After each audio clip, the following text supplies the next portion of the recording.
Gantya kang pinuwus ora kaya ingkang kombak kumbul. Aning madyaning marih nenggih tiyang ingkang misaya mina.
Golek iwak kok mayare kaya ngene.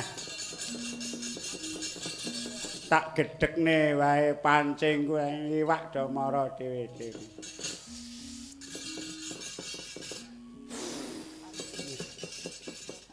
Rokok ya enak men. Sepasar oleh rokok loro. Lah sanguku entek asem.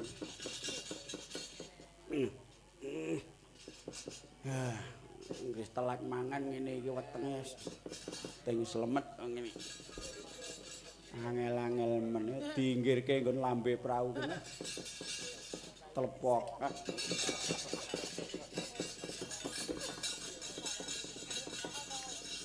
Nah, lah. Opah-opah iki. Gedheke kok gedhe iki. Weh, genah iwak gedhe iki.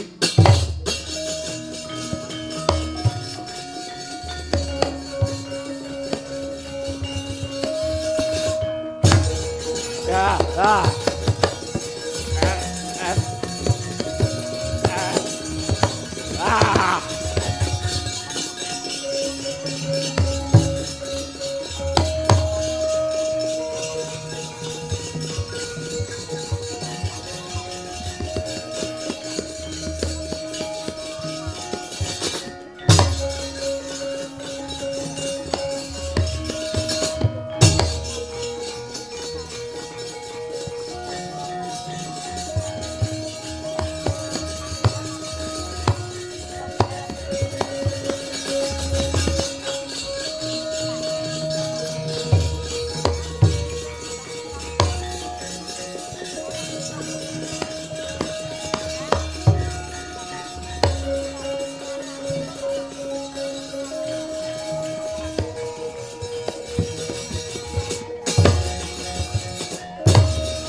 Joshi.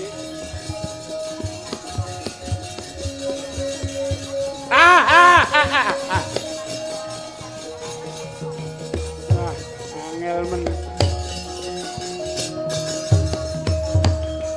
Wah, karek siji. Ora ngajar iki. Wong imin nek dicokot. Mak gewel kok. Tak tiliki kok mak tok. Ilang siji, mbul. Weh gedhe tenan iki. Unggah kenyang prau tak gane mentas.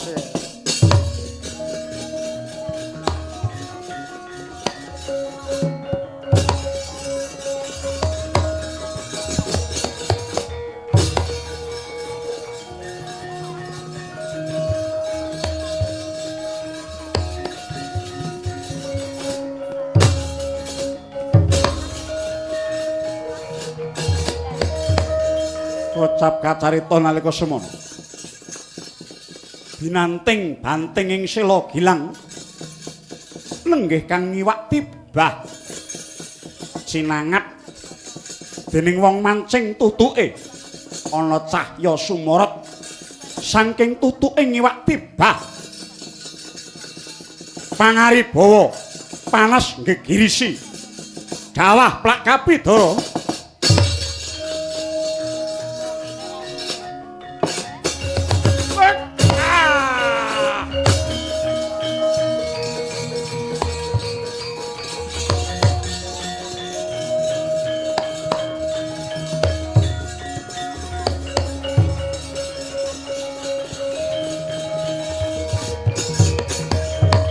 Wilahing ora pati nduga nggonku nganglang bawana dadi ana wong mancing tiba klumah mongko entuk-entukane kurup iwak semono gedene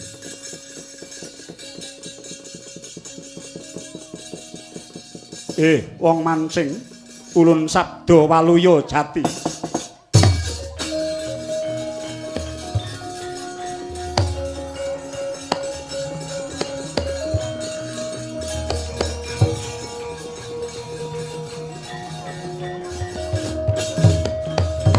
ngaturaken panuwun paduka menika pangsaning menapa ulun iki Dewa Sang Hyang Manikmaya. Waduh. Ngaturaken panuwun sareng paduka rawuh kula lajeng enget Purwadaksina. Mara gage mapan ing pepungkuran. Iki wakmu. Inggih. Menika angsal-angsal kula pukulun. Yen ora kleru iki wak tibah. Kowe kantaka jebul tak sawang kanthi pramana jati ing tutuke iwak iki ana barang kang mawa cahya.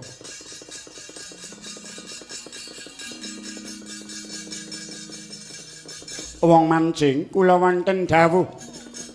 Apa lila yen to aku njupuk barang mawa cahya ingkang mapan ana ing tutuke iwak tibahi sumangga kula aturaken paduka kewala pukulun.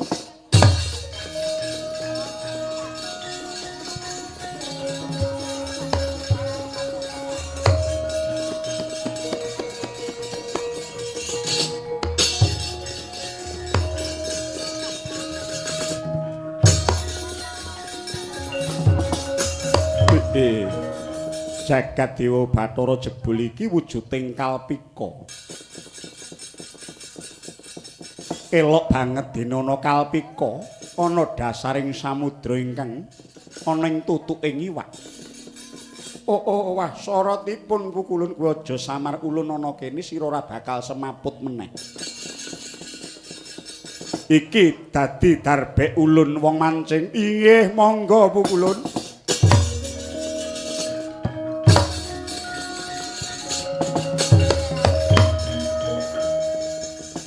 Ulun jubriya kelawan kahananing iwak tibah iki teka. Iki mawa cahya uga awake. Ulun tamani daya kemayan. Lebur tanpa dadi.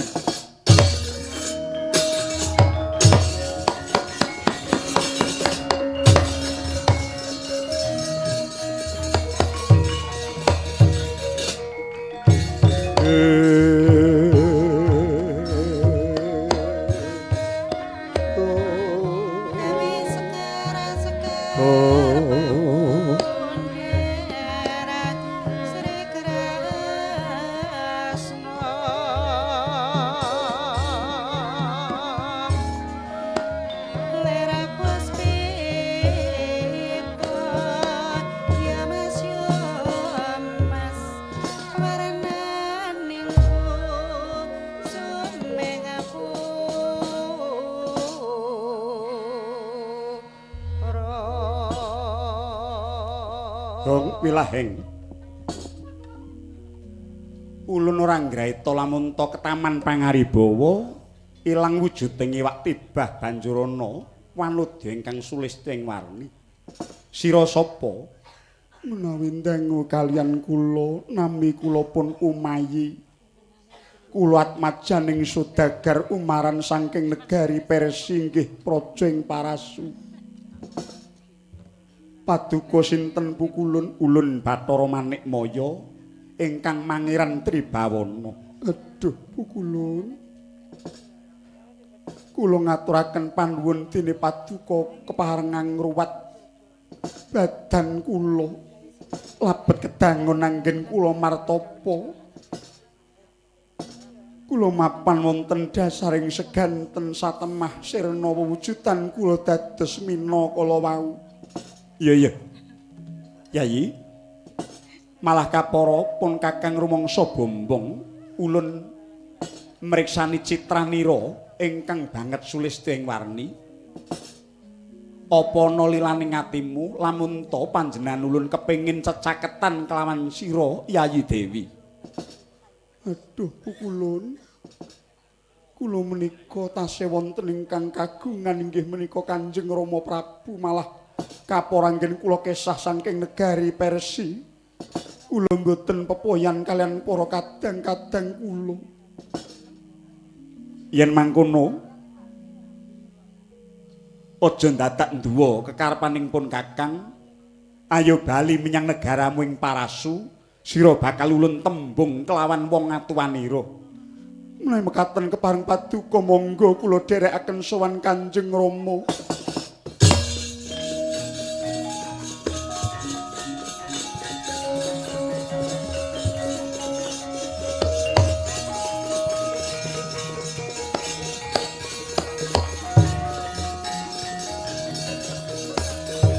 Aduh, Ger.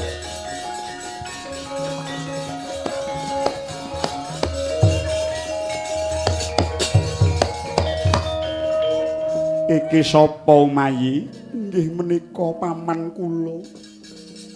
Raden Iskandar Muda Pukulun.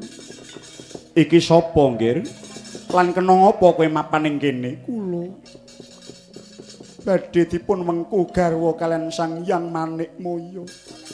Ana lilaning atimu, Iskandar Muda, atmajamu bakal tak pek bojo. Kisanak yen to mangkono, aku iki lunga goleki lungane putraku awit saka dawuhe Kakang Umaran. Yen kowe kepengin bakal mundhut garwa anakku ponakan wadon iki, ayo tak dherekake dhisik sowan ana ing negara Persi.